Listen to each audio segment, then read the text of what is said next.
Hello, good evening dear all. आज जो हमारा सबसे इंपॉर्टेंट टॉपिक है जिसकी आप लोग देख भी रहे होंगे कि क्या उसमें हमने टॉपिक लिखा है कि भारत विभाजन के बीज आज ही बोए गए थे और बनी थी मुस्लिम लीग, क्यों 7 साल बाद जुड़े थे जिन्ना। जैसा आपके सामने पूरी तरीके से रिफ्लेक्ट की जा रही हैं कि there except the best prepare for the west, Mohammad Ali Jinnah, first governor general of Pakistan. आखिर क्या मजबूरियां थीं जो भारत विभाजन के लिए हम उत्तरदायी बनाते हैं जिन्ना को? क्या वास्तव में जिन्ना ने ही मुस्लिम लीग की पार्टी बनाई थी? क्या मुस्लिम लीग का प्रमुख एजेंडा ही यही था कि वो भारत से विभाजन को प्रमुख बल देती रही? क्या 1906 में बनने वाली मुस्लिम लीग क्या एकदम से बन गई थी? क्या उसके पहले भी कोई पृष्ठभूमि थी? क्या कुछ और भी लोग हैं जिसके प्रति धार्मिक विचारधारा को आप नहीं जानते हैं? तो क्यों अलीगढ़ मुस्लिम यूनिवर्सिटी का निर्माण किया गया? आखिर क्या उसका उद्देश्य था? क्या था 1857 का विद्रोह जिसके प्रमुख नायक के रूप में हमने अंग्रेजों ने विशेष रूप से मुस्लिमों को उत्तरदायी माना? तो आप विशेष रूप से आज इस सेशन में ये जानेंगे कि आखिर जो भारत के विभाजन के बीज बोए गए थे, जिसके दौरान निर्मित हुई थी आपकी मुस्लिम लीग, तो क्या बात था कि पहले मुस्लिम लीग से अपनी विचारधारा को पृथक रखने वाले मोहम्मद अली जिन्ना 1940 में आते आते इतने उग्र हो गए और लाहौर प्रस्ताव के द्वारा उन्होंने लाहौर सेशन के दौरान उन्होंने पाकिस्तान के प्रस्ताव को पास करवाया। 1937 तक का जिन्ना और 1946 तक के जिन्ना में बहुत अंतर आ चुका था। तो आखिर क्या वजह थी, क्या चीजें थी? आज ये टॉपिक सबसे इंपॉर्टेंट बन करके आपके समक्ष आ रहा है। जिस नायक के रूप में आप मोहम्मद अली जिन्ना को जानते हो, लेकिन मेरा आपसे यह कहना है कि यहां पर जिन्ना के बजाय हमको कुछ और लोगों के ऊपर भी विशेष रूप से ध्यान देना होगा। यह है मोहम्मद अली जिन्ना।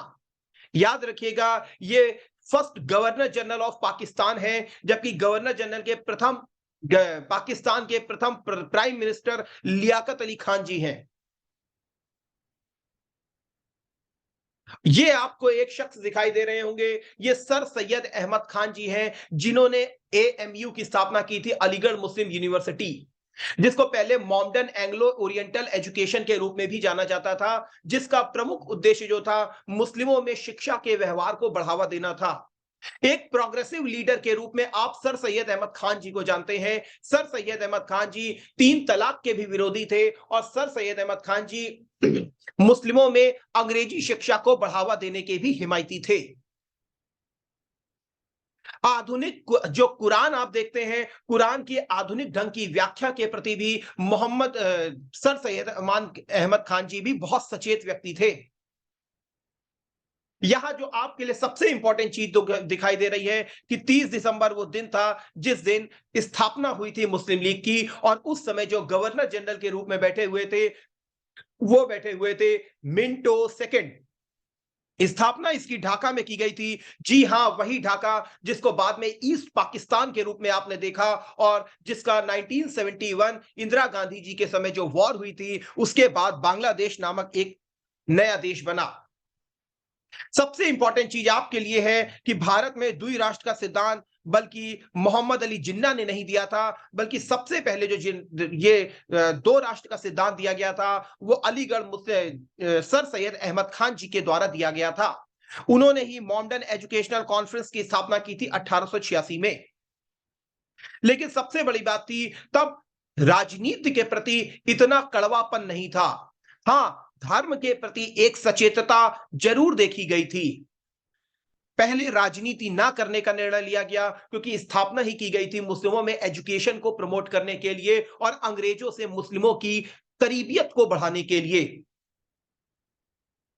लेकिन बाद में इसने भी चुनाव में पार्टिसिपेट किया। सबसे पहले 1906 में जो ढाका में स्थापना हुई थी मुस्लिम लीग की, सब इसका प्रस्ताव रखा था नवाब ख्वाजा सर सलीमुल्लाह बहादुर और हकीम अजमल खान ने। इस तरह मुसलमान देश में मुसलमानों के नाम पर पहली राजनीतिक पार्टी का गठन हुआ। इसके पीछे यही आइडिया था कि कांग्रेस हिंदुओं की पार्टी है और मुस्लिमों के लिए एक अलग दल की जरूरत है। ऐसी इच्छा अंग्रेजों ने मुस्लिमों के मन में जगा दी, जिसका आप विशेष रूप से परिणाम 1909 के मार्ले मिंटो अधिनियम में भी देखते हो, जहां मुसलमानों को अलग चुनाव का अधिकार भी दिया गया। फिर यहां पर आपको यह भी पता होना चाहिए कि मुस्लिम लीग कोई बहुत बड़ा संगठन नहीं था, बल्कि नवाबों, जमींदारों और बुर्जुआ मुसलमानों की ही पार्टी थी। लेकिन 1937 में जब चुनाव हुए थे, 1937 के चुनावों में मुस्लिमों की यह पार्टी थोड़ी सी भी सीटें जीतने में कामयाब ना हो सकी, जिसके बाद मोहम्मद अली जिन्ना की एक उग्र राजनीति को आपने देखा था, जब 1940 में लाहौर प्रस्ताव के द्वारा उन्होंने पाकिस्तान रेजोल्यूशन को पास करवाया। मुस्लिम लीग की जो स्थापना हुई थी 1906 में, ख्वाजा सलीमुल्लाह, वकार उल मुल्क, सैयद आमिर अली, ध्यान में रखिएगा यही सैयद आमिर अली है जिन्होंने लंदन में मुस्लिम लीग की स्थापना की थी। जी हां, लंदन में भी एक ब्रांच को स्थापित किया गया था। कहां पर? लंदन में, ताकि अंग्रेजों से मुस्लिमों के प्रति ज्यादा से ज्यादा रियायतों को प्राप्त किया जा सके। इसके मुस्लिम लीग के पहले अध्यक्ष के रूप में सन सुल्तान मोहम्मद शाह थे। भले ही मुस्लिम लीग के लोग यह दावा करते थे कि वह आजादी के लिए लड़ना चाहते हैं, लेकिन सच्ची यह है कि इस संगठन का उद्देश्य अलग था, और विशेष रूप से 1940 के बाद इसका उद्देश्य क्या बन गया था? केवल और केवल पाकिस्तान का निर्माण करना।